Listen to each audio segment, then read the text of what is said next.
Thank you for tuning in to another episode of Behind the Scrubs, Life of a CNA. It's your host, Will Fletcher, and today we're going to get into a very important aspect of caregiving. So it's going to be super important for my CNAs, aspiring CNAs, even some of you veteran CNAs who want to know how to take your skill level to the next level. Bear with me. I'm sure you could tell in my voice that I'm a little under the weather, but the work has to get done. So I'm gonna give it my best. I got my water and my lemon. Had some tea earlier, so we'll figure it out. Today, we're diving into the art of patient communication. As CNAs, our ability to connect with patients can make or break the healthcare experience. So in these next 20 minutes, we're going to explore some strategies to build trust and rapport. Effective communication is the cornerstone of quality patient care. It's going to reduce your medical errors. It's going to improve patient satisfaction. And overall, it's going to lead to better outcomes. For CNAs, I can't even stress it enough. Mastering communication is a crucial aspect of the whole gamut of what you're going to be doing. Mastering communication is as crucial as mastering your clinical skills. They go hand in hand. You could be an outstanding clinician, hands-on. You know exactly what to do for the resident before they even ask for it. But communication is just as critical. When you clearly communicate with your patients, they're going to understand their care and they're going to feel respected. It helps with early detection of issues and prevents misunderstandings. Strong communication skills can significantly reduce patient anxiety and promote faster recovery. One of the ways we do this is by active listening. Active listening starts with giving your full attention to the patient. You ever been talking to someone and they're in their phone, typing on their laptop, in their computer, having a conversation with someone else, listening to music? You don't have their undivided attention, so it doesn't make you feel important or like you're being heard. And 9 times out of 10, they're going to miss something that you said. In addition to verbal communication, we also want to be using our nonverbal cues to show that you're engaged, nodding your head, maintaining eye contact. Yes, I see you, I hear you. And another huge one is paraphrasing or summarizing what they say. Repeat it back to them because you'll understand right then and there if there's an issue, right? If they're giving you 5 or 6 run-on sentences and you don't know where one stops and when the other begins, you can ask them to repeat it, or you can repeat what you think you heard. So let me get this right. Your foot hurt, but it only starts hurting after you wake up. Whatever the case may be. Other nonverbal communication cues. Your body language speaks volume. Maintain an open posture. Don't fold your arms and look like you're unapproachable. Like that's a closed posture. You want to have an open posture. Facial expressions are crucial. A warm smile can put a patient at ease. You ever see someone who you're attracted to and you're going to get the courage in your mind to go over and give it your best shot, and then you see their facial expression and it says, like, you better not come over here. So you just keep going about your day. That's the same message you're relaying to your patients when you don't give a smile. But that's the best way I could put it. When talking with patients, you want to be mindful of your tone, your voice. You want to speak at a relatively slower pace, or just a normal, not a slow pace, but a normal pace, especially with elderly or anxious. You may have to slow down your pace with some residents that have certain conditions if someone is trying to read your lips, for example. But if you are attempting to have a discussion with a patient and you're just speeding through it, like, my name is Will Fletcher, I'm going to be a nurse for the day, and then today we're going to do this, and then blah, blah, blah, they already lost you at hello. So it's not, you're wasting everybody's time at this point because you thinking you conveyed the information. They didn't hear a damn thing you said, and now they're going to be late for breakfast. Another thing I like to discuss is empathy. Empathy is understanding and sharing the feelings of your patients, okay? Like putting yourself in their shoes. So we definitely want to practice empathy. Practice perspective taking. Imagine yourself in their situation.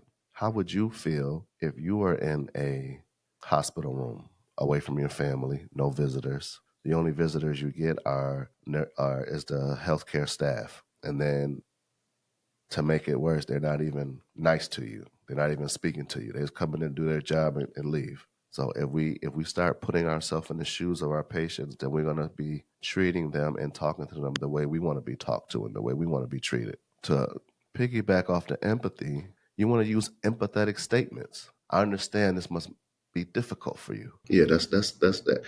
You'll build a rapport with your patients, and you'll know how they talk. You'll start to hear their lingo, and you can sort of mirror that to further let them know that you understand what they're talking about, where they're coming from. It is super important that you build trust with your patients. You want to establish a positive first impression. If you're a healthcare professional, you should know this at this time, but not everybody is as professional as we would like. I guess that's one way to say it. Introduce yourself clearly. Explain your role in the patient's care. Hey, I'm Will Fletcher. I'm your LPN. This is whoever. Okay. Hey, I'm Will Fletcher. I'm your LPN. I'm gonna be in charge of taking care of you today. I'm one of the members of the healthcare team. Whatever your spiel is. Again, I can't even say this enough. You want to use a warm, friendly tone and maintain eye contact. All of us, we will see the name on the chart, but when you're standing there talking to the resident, ask them what they prefer to be called. We check them in by the name on their ID, William. But what if they go by Bill? Ask them what their preference is, and then, remember what their preference is. So the next interaction, you don't have to, like, dang, I told him to call me Bill. He keep calling me Will. Just little stuff like that. It makes them more comfortable. It makes them experience more warm and welcoming. Every day in your healthcare career, guys, you're going to be hearing about HIPAA. So you want to maintain confidentiality. Always discuss patient information in private areas away from other people. You don't want people in your personal healthcare related business. So we have to give our residents and patients that same respect. Before you enter their room,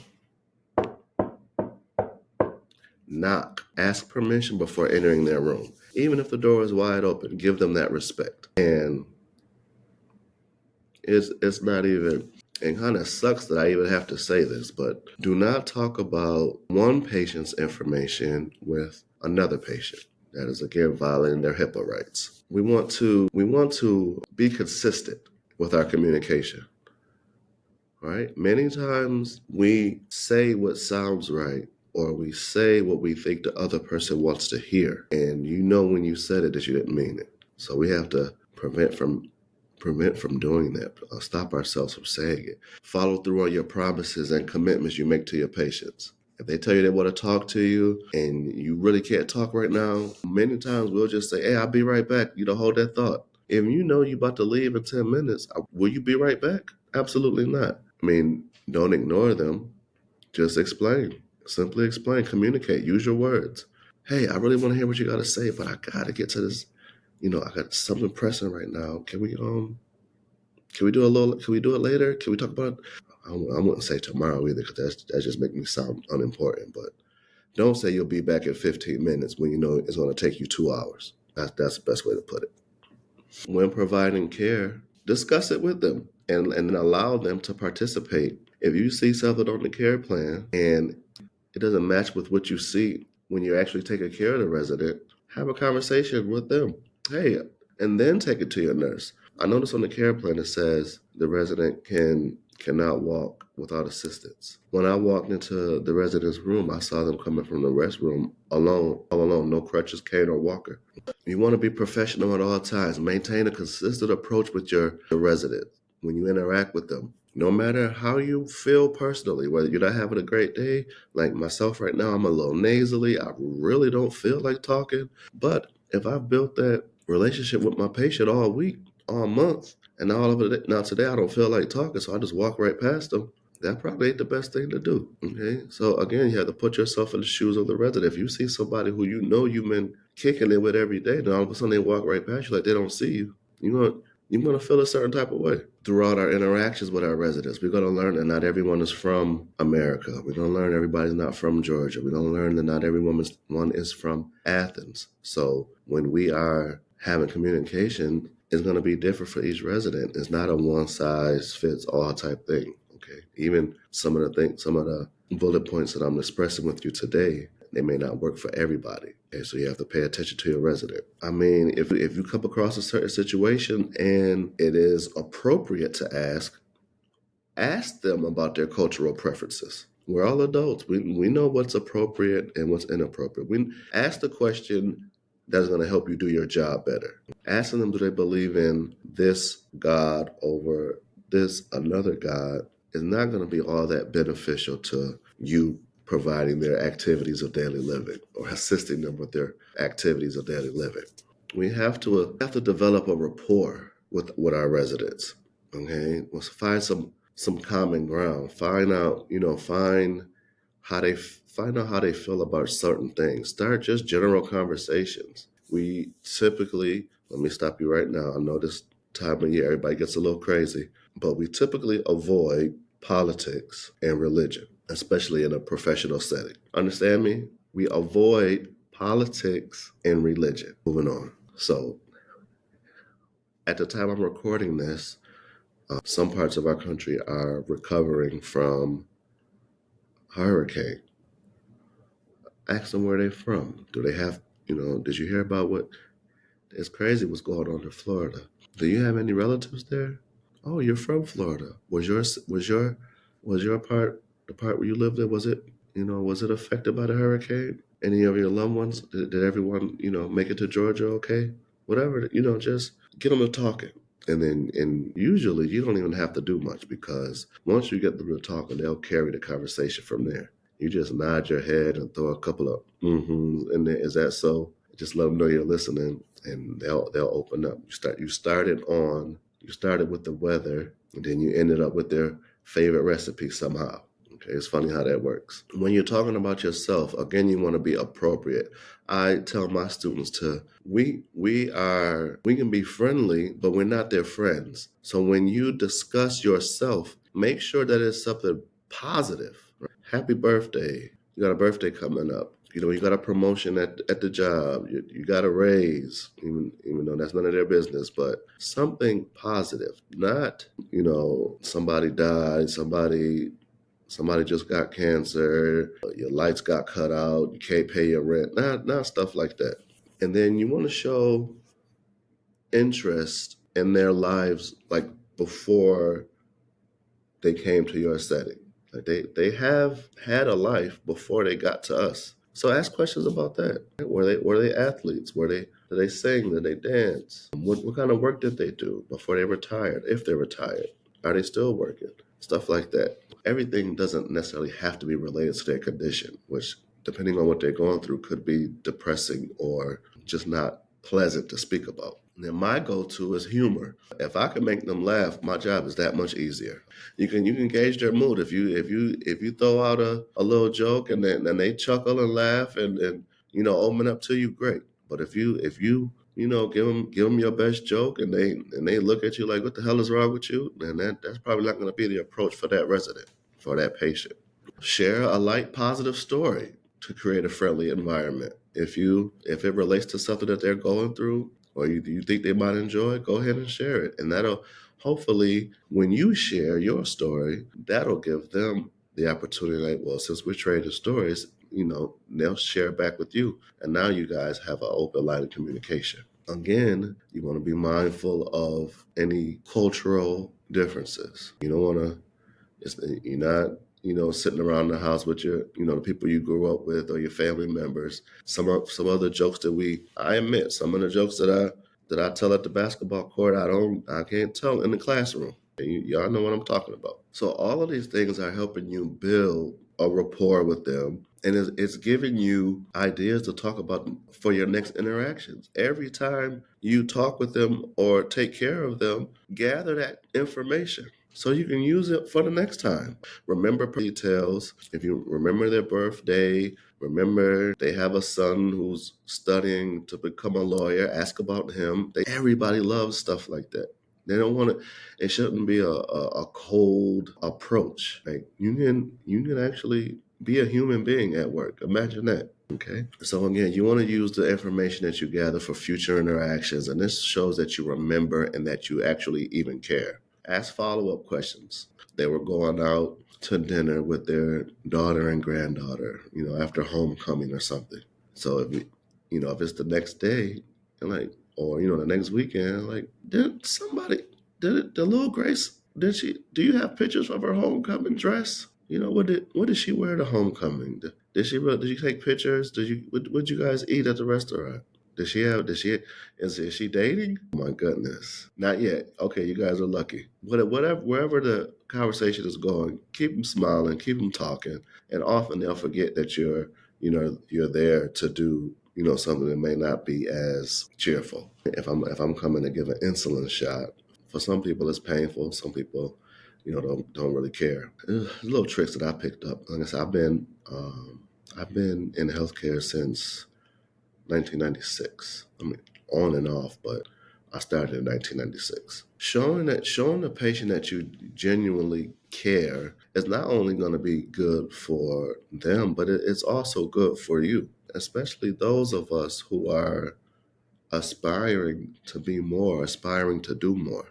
Okay. Get to know your patients really well just by asking a couple of questions. You don't have to ask for a whole, a history 5-page report. Just simple little questions. And it'll just elevate the whole experience. Want to ask about how they're feeling, how they're doing, both physically and mentally. Offer words of encouragement and support, especially during challenging times. You want to offer words of encouragement and support, especially during challenging times. Actually listen to their concerns and validate their feelings. Don't just ask just to go through your script, right? You ever been on the phone with customer service and you can 100% tell they haven't heard a word you said? They're just getting through their script. As soon as they get on the phone, "Hi, this is Jeremy from T-Mobile.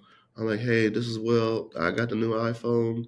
And as soon as I turn it on, it shuts right back off. And Jeremy goes into, "We're having a great day here at T-Mobile. I'd be glad to help you with your needs. Can you tell me what your concern is today?" "Jeremy, I just said this is Will. I'm having a problem with my new iPhone." Well, sometimes it's not going to be as easy to communicate with our residents.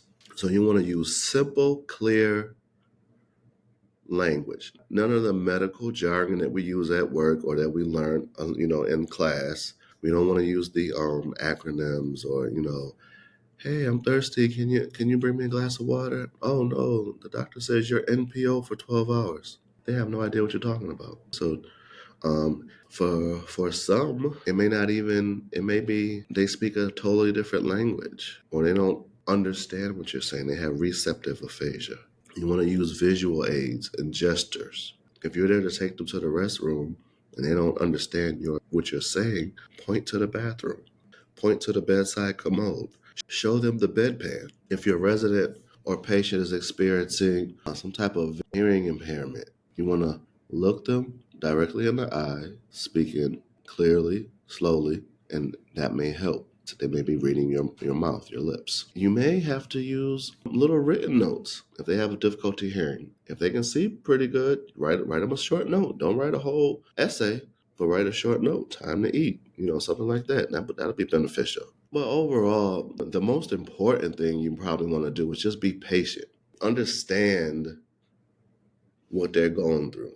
They may not be able to communicate as fast as you can. So just be patient, repeat your phrases if necessary, when necessary, and then you'll be okay. When you're handling should I say difficult? When you're handling uncooperative patients, remain calm, professional, no matter how challenging it gets. If you mirror their difficulty, it's going to just make a bad situation worse. I'll keep that in mind. Try to understand the cause of their behavior or their resistance. Many times when we encounter our residents or our patients, their issue isn't necessarily with us. You just clocked in and walked into the room. You wasn't there this morning. You wasn't there last night. You don't know what have transpired between now and then. They may have gotten bad news. The CNA before you may have been rude. You just don't know.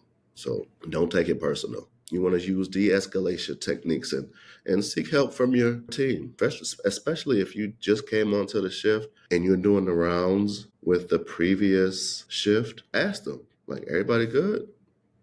What's going on in 108? Hopefully you got a decent teammate and they'll let you know what's going on, what you're walking into." So I said I was going to keep you guys for 20 minutes. I tried my best.